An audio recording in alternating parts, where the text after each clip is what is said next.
Prince Harry and Meghan Markle have been humiliated after which iconic gallery refused to display their pictures. I have a suspicion, Andre, this is the National Portrait Gallery, which One can only hope. It was only recently that they bought this picture. I think it's a photograph of Harry and Meghan. They're actually unable to find the camera by the looks of it because they're looking in exactly the other direction from where the camera is. That's never a problem as far as I'm concerned.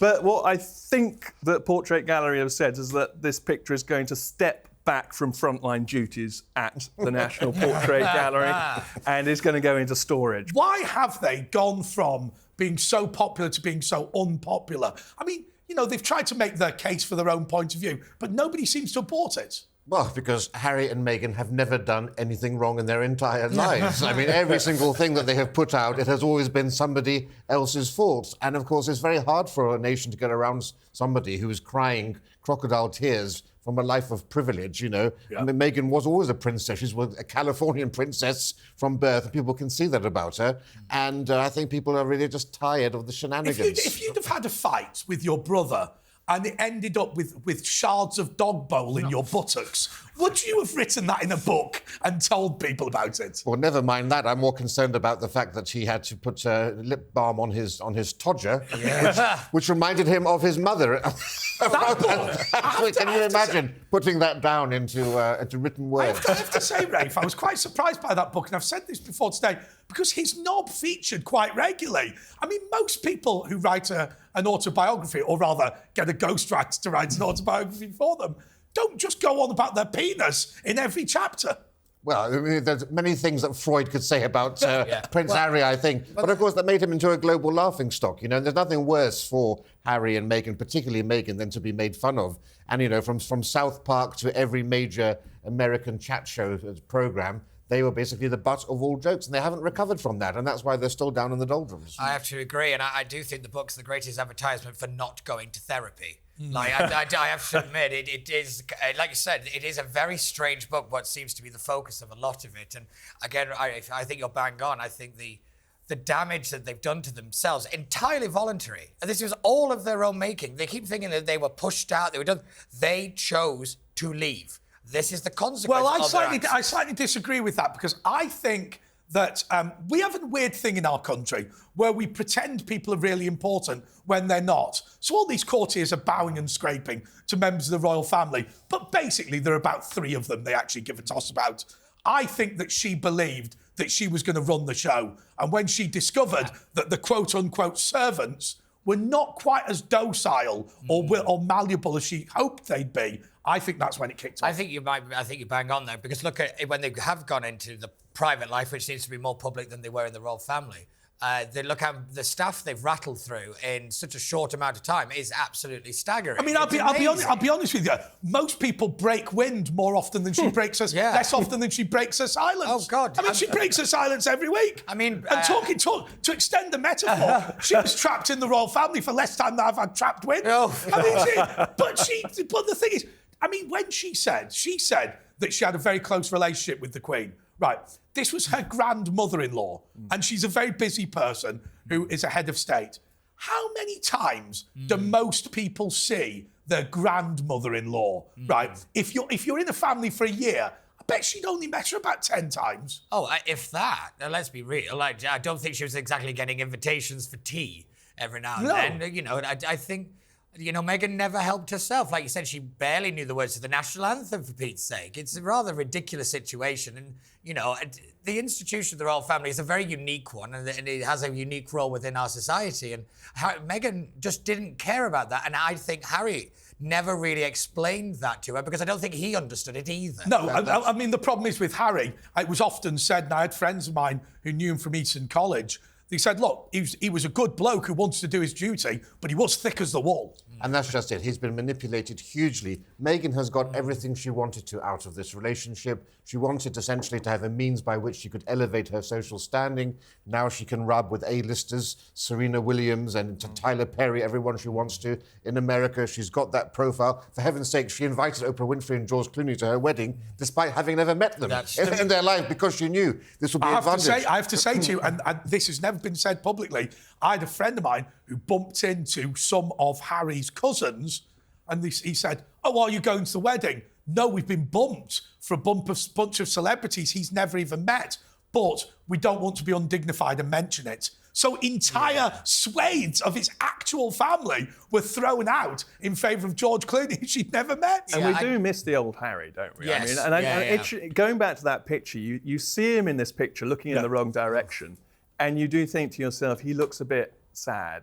There's something that we used to enjoy about Harry that we miss. Yeah, OK, right, so I think you did get this right, but let's just repeat. Which gallery has taken away Harry and Meghan? Well, there's now a spare picture of Harry and Meghan, I think, at the National Portrait Gallery. It is the National Portrait Gallery. And now a new segment of the show called Bonus Round.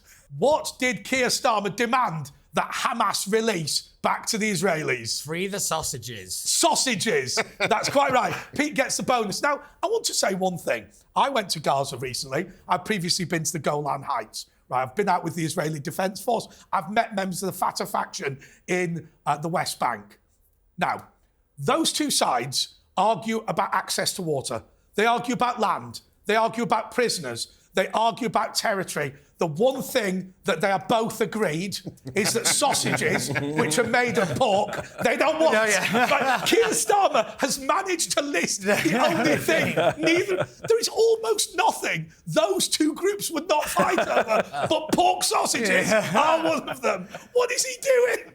It's just madness. I have to admit. I'll tell you what, free the bacon as well. Oh, they don't like that either. Yeah. I'd sat and forced myself to watch that speech, and it was categorically insulting to members of the working class community. It treated them like dirt.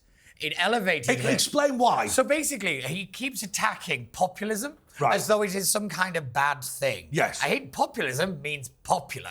That's as opposed to unpopulism. Yeah, because basically what they have to realise is that people like Keir Starmer, the supposed centrist, read left-wing people, fundamentally failed in every single policy area, from Brexit to the economy to immigration to literally everything. Pub hours? Are they going to shut the pubs? Well, it wouldn't surprise me. Well, I mean, there's me. been an argument about it, about Labour Party conference this week. Yeah, huge argument about it. Pat McFadden has said, I will put down a motion to prevent it. Yeah. Well, why would that be needed if you're not going to do it? Yeah. But shutting the pub smoking areas, shutting the pubs, this feels very, very authoritarian. Oh, very authoritarian. But and what I was from Keir Starmer, who said that he would tread lightly on all of our lives. That was the first thing he said. We are going to tread more lightly on all of our lives. And it is just like a Monty Python foot has come out of the heavens and has squashed us. Well, let me ask you this, Tom, because you had a successful career in the city, which you gave up to work for the Free Speech Union, which is a great job, but it's not on the level that you were before. And that's because you feel like your life is being interfered with by government. What was that journey like for you?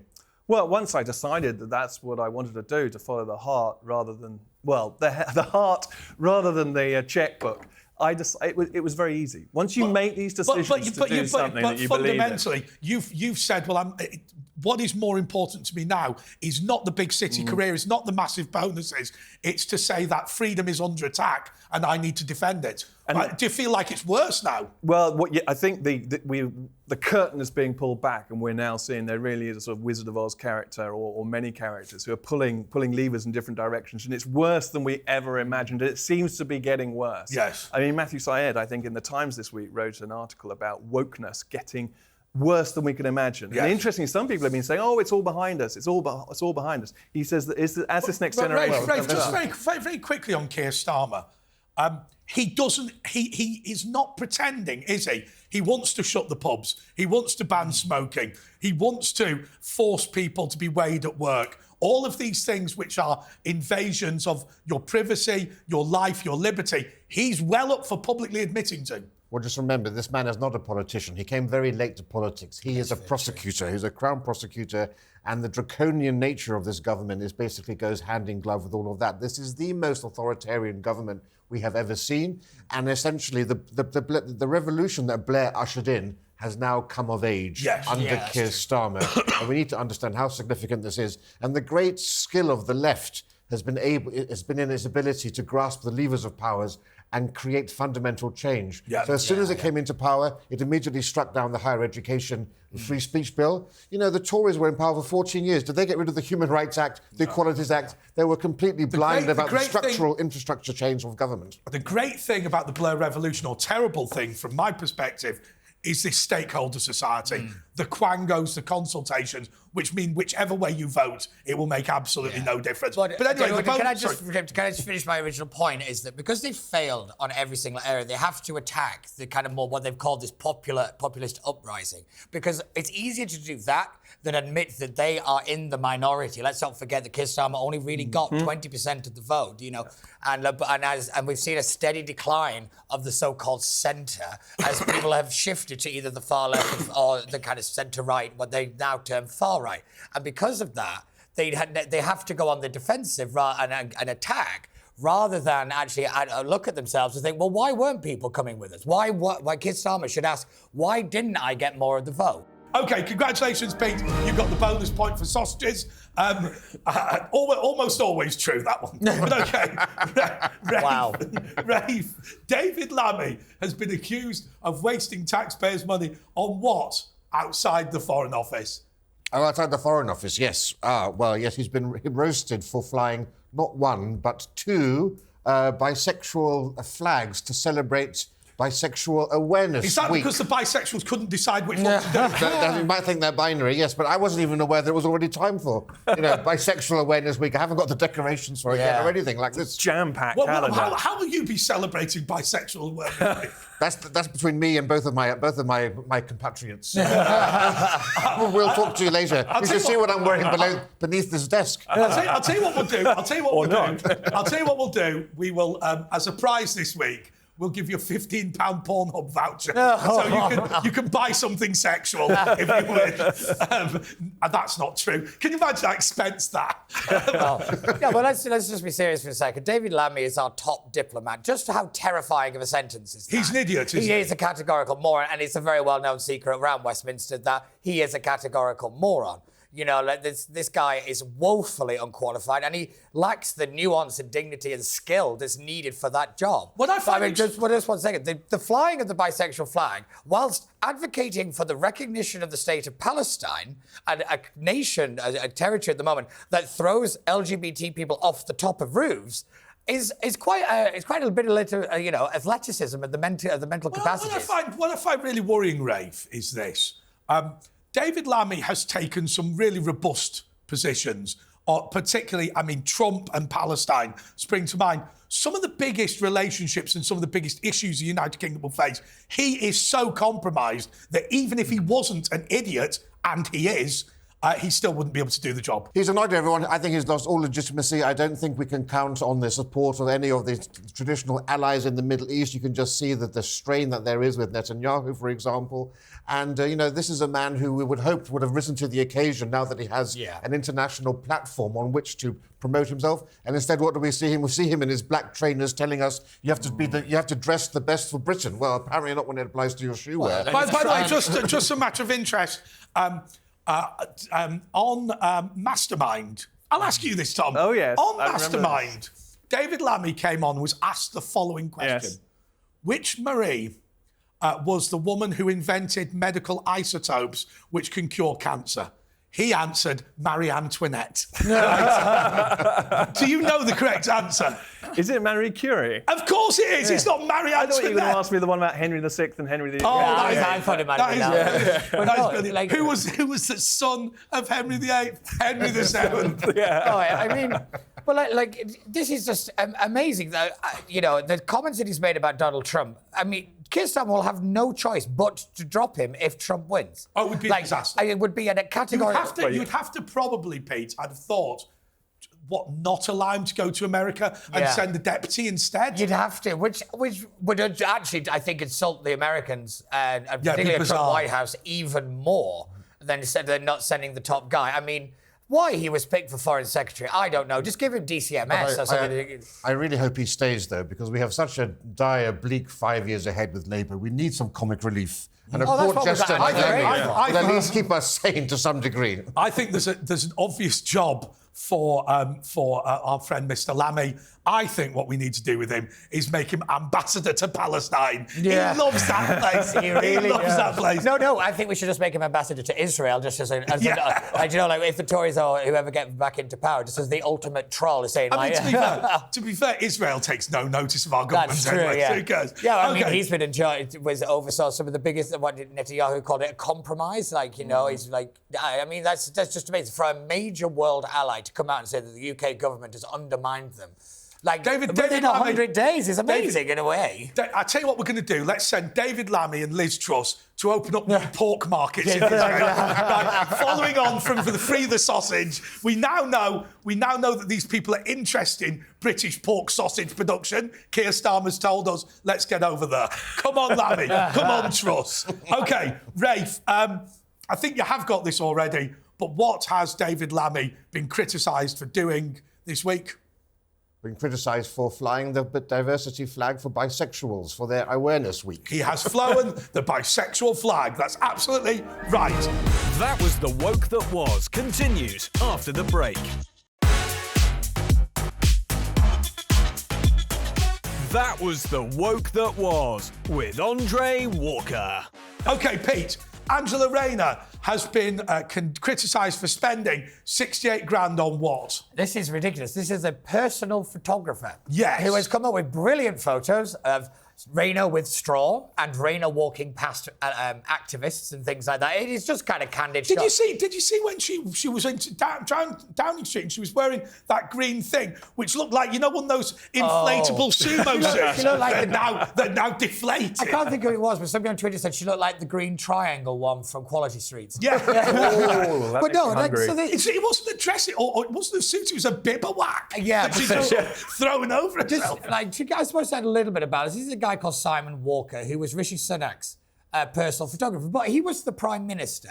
She's the Deputy PM, and this was done for nothing more than vanity and, more importantly, career progression. That's what this is. That is shots of Angela Rayner in serious meetings, you know, meeting activists and going out there. That's what this was. This was to build the portfolio for when she runs to be leader. Well, I have to say, from my point of view, I have no problem with politicians getting photographers, although I have to say smartphones are quite useful. Yeah. Actually, that's a bit hypocritical of me to say it, because I got rid of my smartphone this week. But OK, I'm the only non-drug dealer who owns it.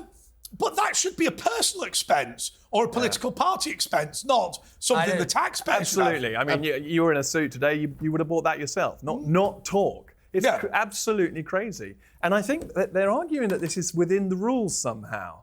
And I'm thinking, number one, how the heck are the rules the way they are, if that's the case? That's and number an entire two, show on clearly, the optics is appalling this from is the like, beginning. For the strategy point of view, this is the worst position the government can find itself in, is an optics problem. A legal one or a political one, there's usually a solution of the way out of it, or like through it. An optics one could drag on for months. And I can see this real free gay Keir, another great hashtag that nobody thought through. You know, I think this is going to drag on, and I think this is going to really hanker them down. I mean, it has decimated their... Why couldn't they just ask Lord Ali? They've asked him for everything else. Yeah, I mean can I... Oh, well, they did. The Telegraph asked him questions about the donations. He said, well, asking me about donations, I think, is incredibly rude. Well, that was his actual answer. It's Lord Ali. Oh, yeah, see. Yeah. Well, basically what he said is, he said, after the Arsenal box, 6 pairs of glasses and a dress for the wife, he thought they were taking the piss when they asked him to get a photographer as well. Well, the problem is he spent 20 grand on glasses and can't read the word hostages. So let's be real. If you do 3 of those per show, you're sorted. I finally nailed it after over 100 episodes of Brilliant. But stop the traffic. Pete's finally said something funny. All right, that one was But rude. you're quite right. It is the optics, and there's no end to this. This is just the latest of Because these it's things. what they are. And it's all about vanity. You know, vanity of vanity, saith the preacher. All is vanity. But of course, you know, this did work for Liz Truss, remember? She did have her own photographer following her around, dressing up as Margaret Thatcher at the drop of a hat, literally, sitting in her in a tank doing everything else. So I think Angela Rayner may be on manoeuvres with this. And what would Margaret Thatcher make of it? I mean, there was someone she would kick off about the cost. She absolutely would. And wouldn't let it happen. Wouldn't be in this situation. No, do you remember when she complained about the cost of the new carpets? in Downing Street and decided she wasn't going to change them. But anyway, I would have Pete, thought a personal shopper would be a better choice for Angela Rayner than a private photographer. absolutely. Burn the bivouac. Please, never wear it again. It's like, that'd be helpful if she goes camping. She can just use it. Okay, what has she been criticised for? Having a private photographer. Oh, no, I'm going to not give it to you. On the taxpayer expense. No, I'm not going to give it to you. It won't matter because you got a bonus point. But the answer they've got is a vanity photographer. Oh, God, yeah. All right, private photographer. All right, I'll tell you what. We'll call it correct. Okay. I'm such a pushover. Tom, a free speech organisation has offered Queers for Palestine £1 million if they agree to host a pride parade They're a very successful group that's not been mocked at all. The idea, and obviously I believe that they're being asked to go to Gaza. Yes, they are. Because, of course, they are Queers for Palestine. They are. And I think the latest joke, or the joke that's been running for a long time, is there probably aren't enough tall buildings. Yes. Off which Queers for Gaza, Queers for Palestine The other thing could is, be given that we're attempting to free sausages and have a gay pride session in Gaza, let's just not make any jokes. Let's just. Do you know what they often say about comedy? Some jokes are best made in your head. Yeah. Let's just leave that to I the was going to audience. say, there's a serious issue here with Queers for Palestine because they massively undermine the LGBT rights. You actively hate them, don't you? I do. I really, really do. Explain why, because aren't they just an amusing oddity? No, they're not, because people like this undermine the real issues within the LGBT community. There is a homelessness problem, a mental health problem, a substance abuse problem. There is huge amounts of toxicity in And what are the bad bits? But no, there is huge amounts of problems. And these people run around thinking they're trying to help and just want to get involved, and it's pathetic. They undermine it. They really undermine it. Anything that is anti-Britain is good. Yeah, exactly. That's the problem. It's about a victimhood cartoon cutout, cookie cutter way of looking at the world. It's nothing actually to do with rights, because they cannot cope with the idea that one set of rights might conflict with another set of rights, or a situation might be complex. Their attitude is, well, people in Gaza are oppressed, gay people are oppressed, therefore we're in the same bucket. Yeah, exactly. Yeah, that's logic, but there's no logic there. Like, you know, they will not accept any criticism of the LGBT. Does anyone, by the way, sorry to interrupt, but does anyone know what Queers for Palestine say on this issue about going to Gaza or Palestine? I don't think they've ever made a public statement because they must have thought about this. Well, I presume they have, because it keeps shouting, from the river to the sea, which is the extinction of the State of Israel, which has a huge gay pride parade. It's one of the biggest in the world, has a huge gay population, and yet they want to see it exterminated. So I don't think they've gone down very well in various marches, even in London. There have been numerous vox pops of people asking them, well, what do you think about gay rights in Israel? They said, oh, they need to have gay rights in Israel. It's fundamentally important. They said, well, actually, they have the biggest gay pride parade. It's in Palestine that they don't have it. And the look of shock, literally jaw-dropping moments. Well, I will tell you, Rafe, I've got gay friends of mine who genuinely celebrate Israel because the gay beaches and gay resorts are kept open at gunpoint in the Middle East by the Israeli Defense Force. And at the end of the day, if you attempt to attack a gay person in Israel, you are going to get shot by the Israeli Defense Force. Yeah. And I've got a lot of friends of mine who've specifically gone to Israel in support of the IDF because of that. I would probably argue that it is better to be an LGBT person in Israel than it is in the United Kingdom. Why? Due to the fact that, the levels of acceptance is significantly higher, the levels of protection is significantly higher, and the protections within law is more firm and solid. And they've got no truck with the sort of slicing of an LGBT community, and so they end up infighting. They've got no truck with that. They've just said you actually just have these inherent rights. Yes, and I think that's the way to do it, because, I ridicule the LGBT community so often on this show that, I get many lovely messages on Twitter from them, but I'm not being funny. If you don't take yourself seriously, then I don't take you seriously. And yet, we have to listen to organisations like Stonewall have forgotten about LGBT people. Yeah. It's all transgender people now. Well, look, I'm perfect. I would be perfectly happy with a Queers for Palestine organisation which attempted to prevent the attacks and murders on gay people in Gaza and Palestine. That would make sense to me. But the suggestion that Israel is the problem is utterly ludicrous. But anyway, Tom, it's not your free speech organisation, but where have they told the Queers for Palestine to go? Gaza. Gaza is correct. Rafe, Chancellor Rachel Reeves has removed all pictures of what at number 11 Downing Street? Well, that could only be men. Men? But what if is you a can man? imagine. Yes, well, what is a man? I would say, you know, I think she should be getting the Sandy Toksvig Award for sexism for this manoeuvre. Alan Corrin. When I was a chapati maker in India.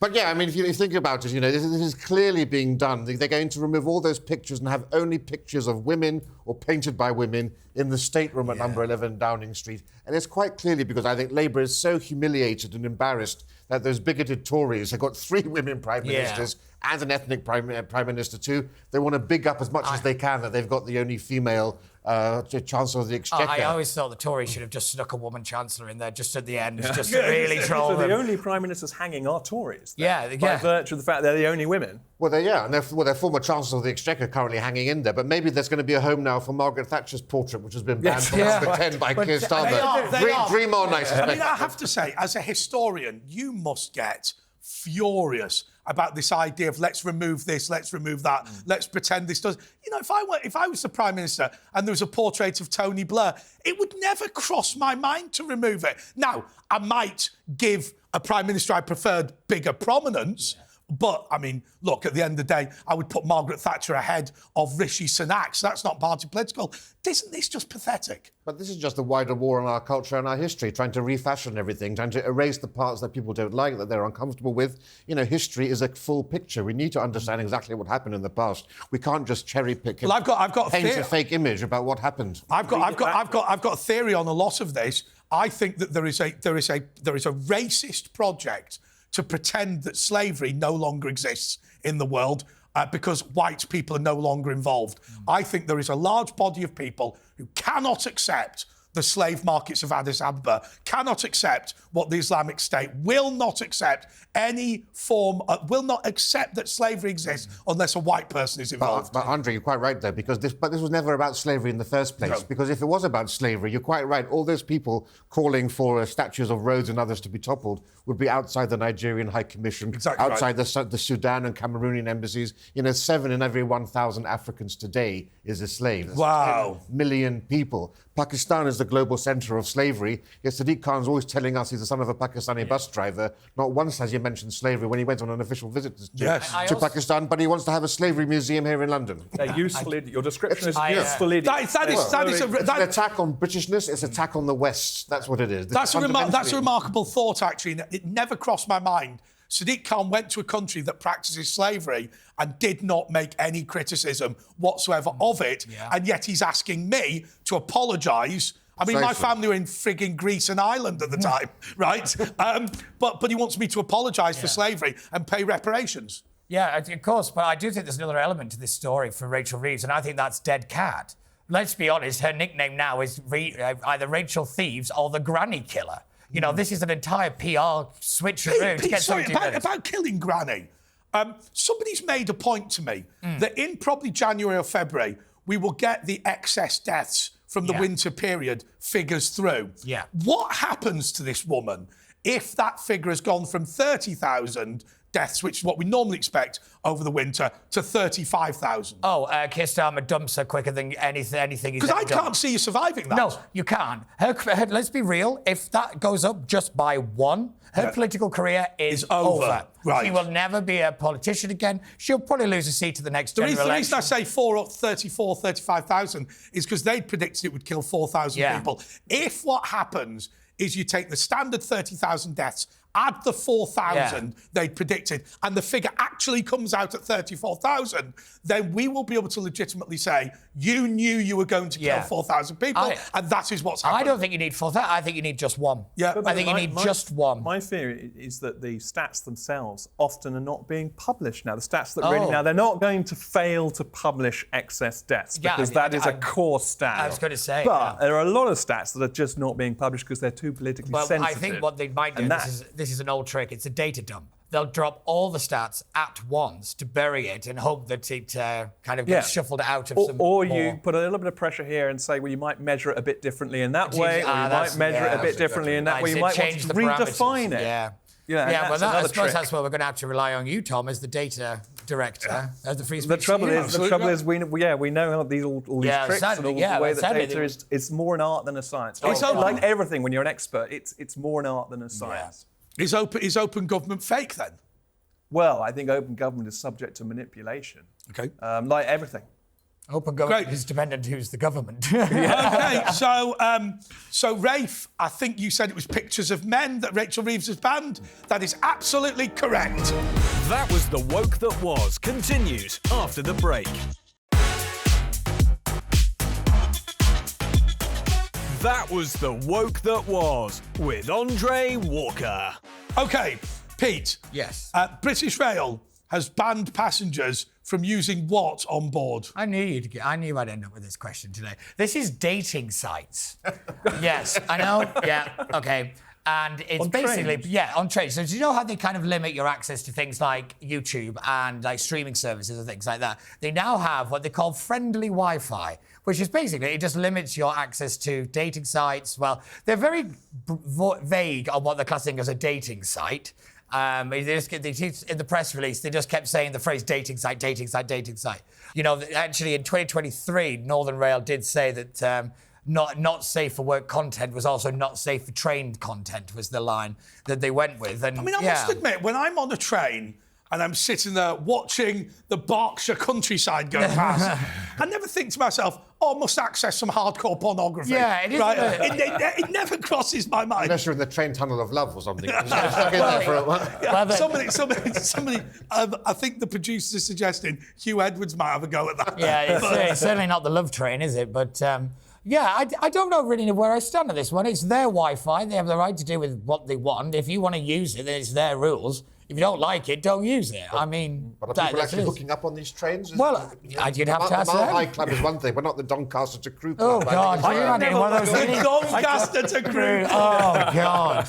Oh, God, that's going to give me nightmares. Wi-Fi, whether it's on a plane or a train, it never seems to work. Let alone That's work true. that That's time of true. sight. Did you ever hear that great story that Ricky Gervais told about a cruise station platform, where he said one of his mate's brothers had gone for a job interview and he was very, very ill and had diarrhoea on the platform. Now, the great thing is, cruise station used to have a branch of Millets on the platform. So he ran in and he went, look, get me some Levi's size 34. And they went, do you want to look at it first? He went, no, just stick it in the bag. So he got the bag, squelched into the toilet, pulled his trousers down, pulled his pants down, opened the thing, pushed out the pants, pushed out the trousers, opened the bag. It was a jacket.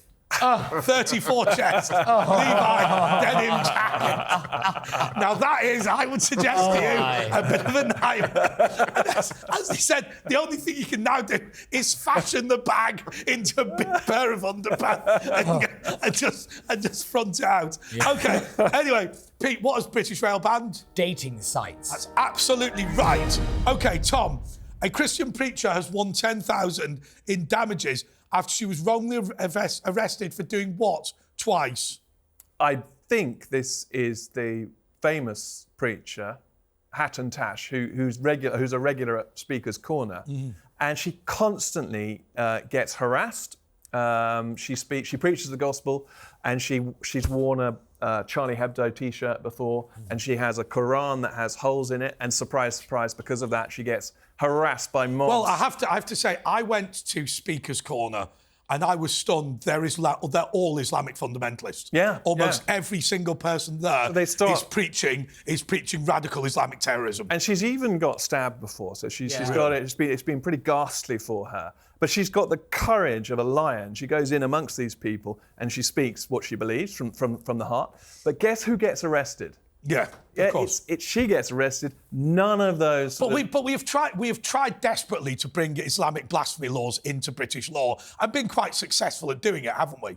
Yeah, I mean, we've got Islamic blasphemy laws coming by the back door with this proposed new legislation, whether it comes along with the new Race Equalities Act, and it's going to have a chilling effect on free speech because it would mean even legitimate criticism of Islam is banned. So if you criticise child marriages, if you criticise polygamy, even if you mention the Pakistani Muslim rape gangs, for example, all of that could technically fall under the grounds of this new Islamophobia law if they go with the all-party parliamentary group definition, which means that anyone that perceives it to be that way, anybody, not even the person to whom these comments are directed. This is sinister, chilling stuff. Yeah, and there's a hierarchy of religions as well. The Sikhs are waking up to it. So there's the network of Sikh organisations have written a letter into the government to say, we're really worried because our history, we're not going to be able to talk about our history anymore.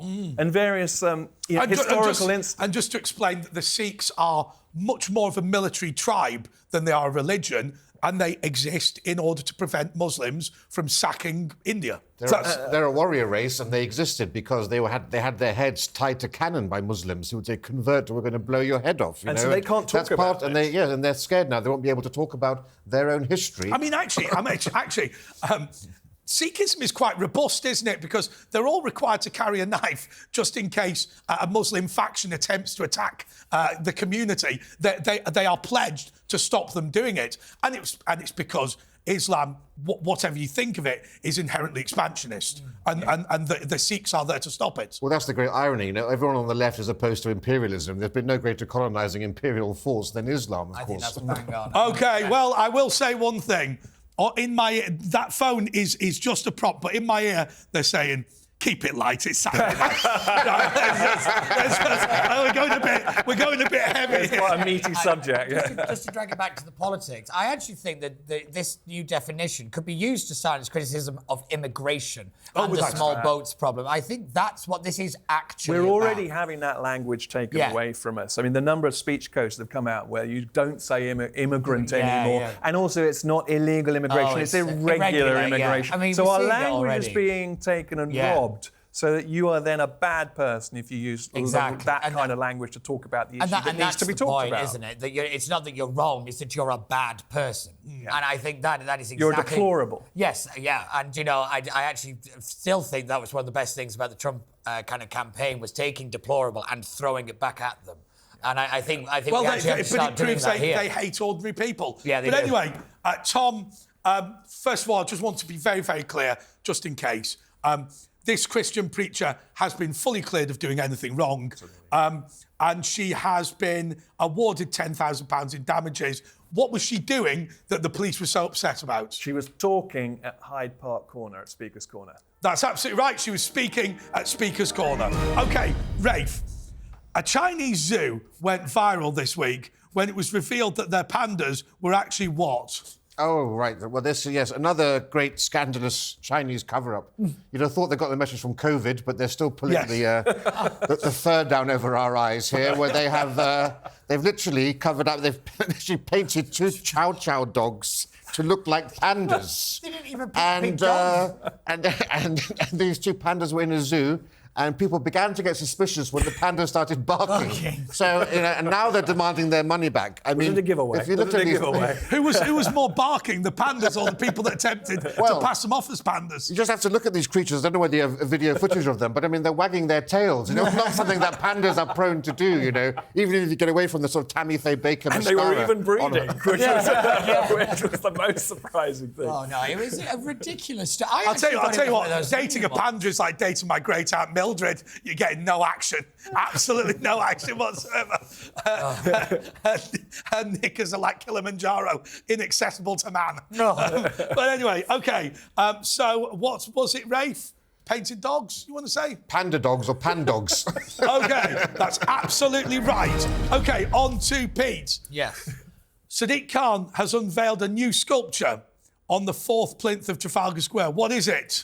Oh, this is a monument to, I think it's 725 trans sex workers as a kind of moniker to Monica Lewinsky. A transgender violence. It's a Monica Lewinsky. Yeah, it is. I think it's a slap in the face to the royal family and to the Queen, because everybody knew the 4th plinth was for a statue for Her Majesty the Queen Elizabeth II. Everybody knew that. Yeah. It has been kind of an open secret for a very long time. Yes, absolutely right. And this is yet again Sadiq Khan being a spiteful little man and he just wants to just hate on people, and he has the power to do it, and this is what he's doing. Do you know? It's really... The idea that this statue is going to make an ounce of difference to the issue of transgender violence, which is an issue. It's an amazing thought piece. The self-centeredness and arrogance of this decision is staggering. What I find extraordinary about Sadiq Khan, when I used to work in Parliament, you would meet people, and sometimes politicians would become jaded, but they fundamentally were in it because they cared, they loved people, they wanted to bring people together. Sadiq Khan, his interest in politics is division, hatred. I could say that Keir Starmer is deluded. Sadiq Khan's a bad person. Yeah. Well, and he accuses the right of stoking the culture wars, when actually, of course, it's him and his ilk who are foisting this on us, because the plinth could have been a way for rotating artwork to bring us all together. There's so much to celebrate. Instead of that they're always trying to use any way to put forward their virtue signalling.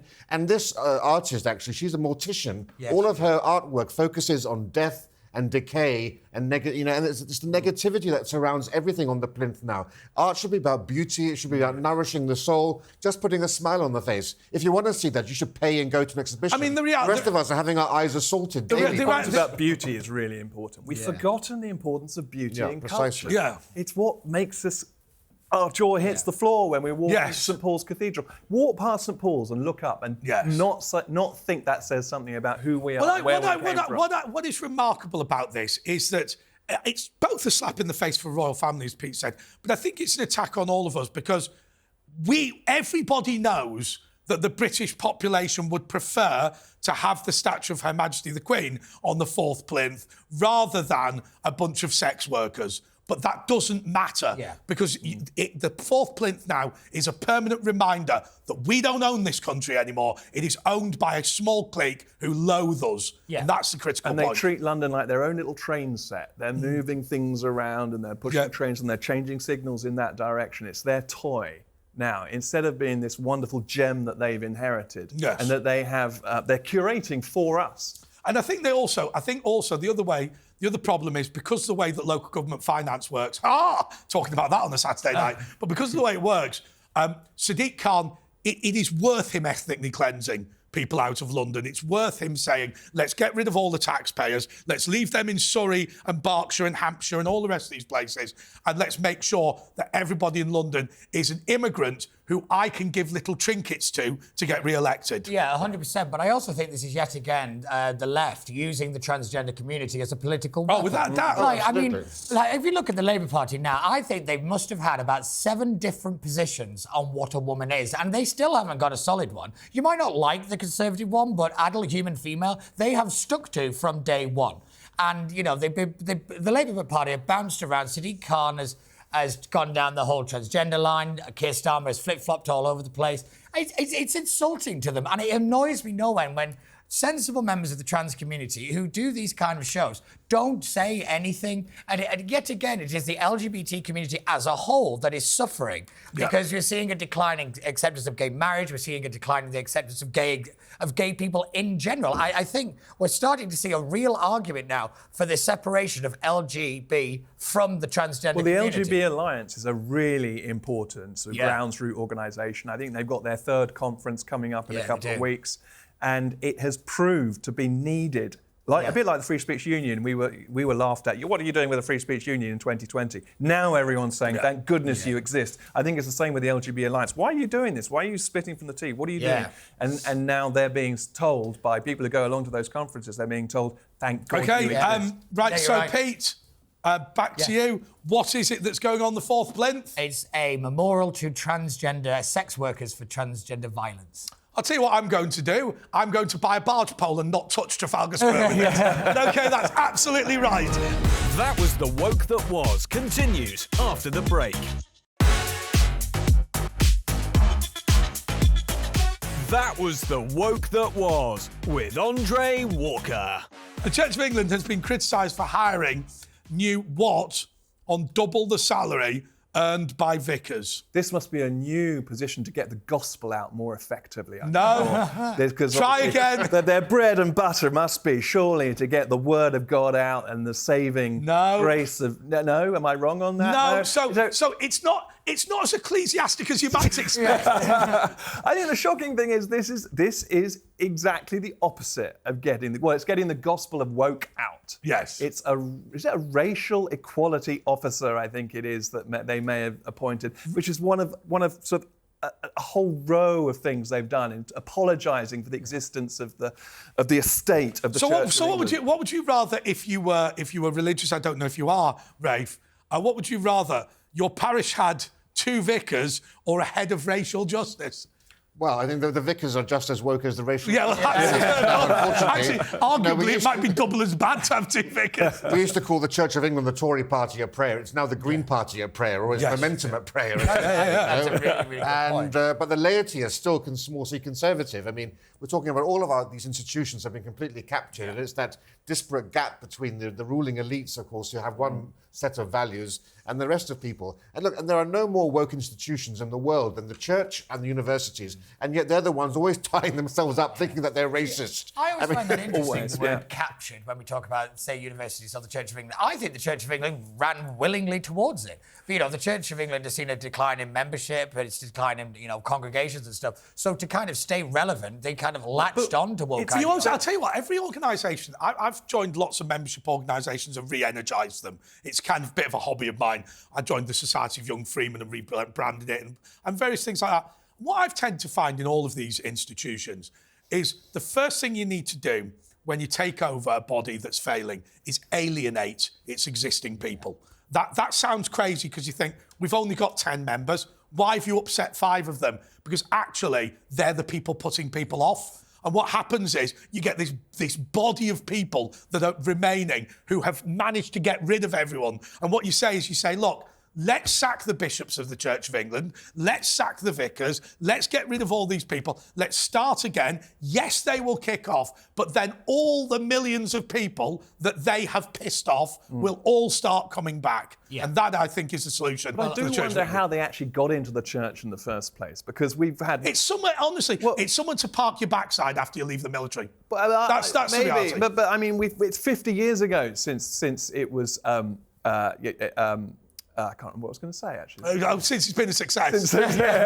Since it's been 50 years since Tom Harris has remembered. What's going on down there? Rafe forgot something earlier. Well, we just shouldn't be feeding them. We shouldn't be feeding them the booze before. No, it's a long time since it was the case that people went into the church and didn't believe in anything. Yeah. You go into the church in the first instance because you actually believe in something. Do you think so? It's an odd thing to do. Do you think Welby believes in God? Well, this is it. I'm really not sure. I'm not seeing any evidence. I mean, I just think he just wanted to shine up his reputation after all the oil dealing. Yeah, I generally think it's that, but I say this thing every time we bring up the Church of England on this show. You get an opinion when you pony up some tax. Yeah. The amount of money that institution sits on, tax-free, could house so many refugees. It could fix so many problems in this country, and it sits there and it built itself a private library because apparently the Archbishop of Canterbury has a lot of books. So, like always, it's which God do they believe in? They believe in a God. Yeah. It's just which God do they believe in? The Church of England is declining because it's trying to be all things to all people, whereas the churches that are the strongest, the Catholic... No, stop. That phrase is all things to all men. Communist! He's a communist! Why have we got him? I knew you were a communist. I'm a sleeper cell. You're allowed to repeat the comment, Rafe. So the churches that are doing the best are those that have strong dogma, so the Catholic Church, the Evangelical Church, of course, the mosques as well. People know what they stand for, and that gives people some sense of security and stability in life, rather than the wishy-washy element of the Church of England. And of course, the Church of England is trying to reach the people who will never come and fill the pews, and they're alienating the usual laity. It's always stupid to be good to the people that will always hate you. Yeah. OK, so what is the answer? What have the Church of England been criticised for getting? A director of racial equality, I think, or something similar. A head of racial equality is absolutely right. So it comes to the end of the quiz. By the way, the earlier prize that I mentioned we were going to give out, we won't be giving out. Don't worry about that. OK, we won't be giving any prize. It's all just a lie. But anyway, I'd like to thank Tom Harris and Rafe Heydel-Mankoo. And Rafe was going to win. But all things to all people is not accepted. It's shame. It's not. I'll never live this down. You can't come on a show called That Was the Woke That Was and say that. And so, for one of the first times in his career, Pete Barnes has won. Get out the bisexual flags, David Lammy. Congratulations. Okay, until next time, goodbye.